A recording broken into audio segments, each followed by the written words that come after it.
कानून पर बहुत ज़्यादा राजनीति हुई और मुसलमानों को ख़ास तौर पर विपक्ष ने गुमराह किया। ये बताया गया कि मोदी सरकार इस वक्फ कानून को ख़त्म करने जा रही है।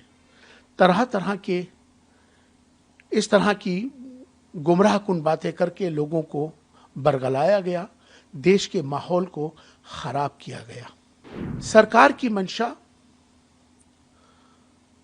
वक्फ जायदादों को बचाने के लिए जो नाजायज़ कब्जे हो चुके थे उनके हक में कि उनको किसी तरह से भी छुड़ाया जाए, वक्फ जायदादों की हिफाजत की जाए। उसके बावजूद सरकार ने जेपीसी की कमेटी तश्कील हुई। आपको हक है जेपीसी में अपनी बात को रखने का, सबने रखा भी। बहुत ही माननीय सर्वोच्च न्यायालय का जो फैसला आया है स्वागत योग्य है। जिस तरह से सर्वोच्च न्यायालय ने अपना हक अदा किया, सरकार को भी खुश किया है और पटिशनर्स मुसलमानों को भी खुश किया है। दोनों के पक्ष में ये फैसला है। वक्फ अमेंडमेंट एक्ट जो 2025 जब संसद में आया था, तब इस पर एक बहुत बड़ी राजनीति होनी शुरू हो गई थी, जबकि वक्फ संशोधन एक रेगुलर प्रक्रिया है, समय अनुसार होती आती है।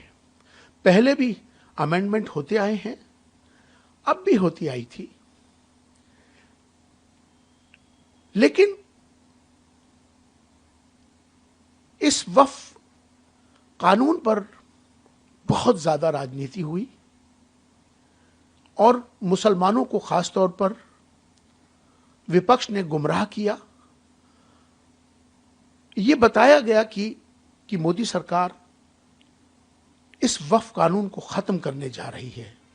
तरह तरह के इस तरह की गुमराहकुन बातें करके लोगों को बरगलाया गया, देश के माहौल को ख़राब किया गया। जबकि सरकार की मंशा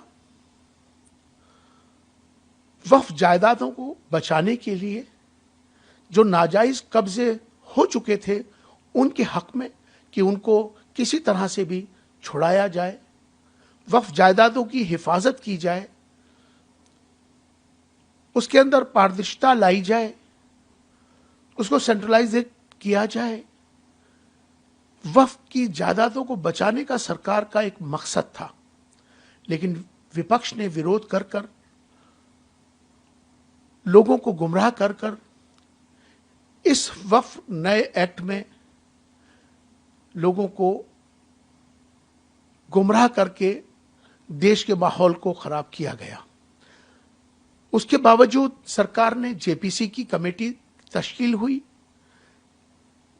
आपको हक है जेपीसी में अपनी बात को रखने का, सबने रखा भी, लेकिन उसके बावजूद भी चूंकि मोदी जी अब तक जो भी बिल लाए हैं उनका विरोध विपक्ष ने किया, उनका समर्थन किसी भी बिल पर उन्होंने नहीं किया, तो मुझे लगता है कि अब जो है इस पर शायद इस पर जो लोग विपक्ष जो राजनीति कर रहा था वक्फ के मामले पर, उस पर शायद अब पूर्ण विराम लगा है।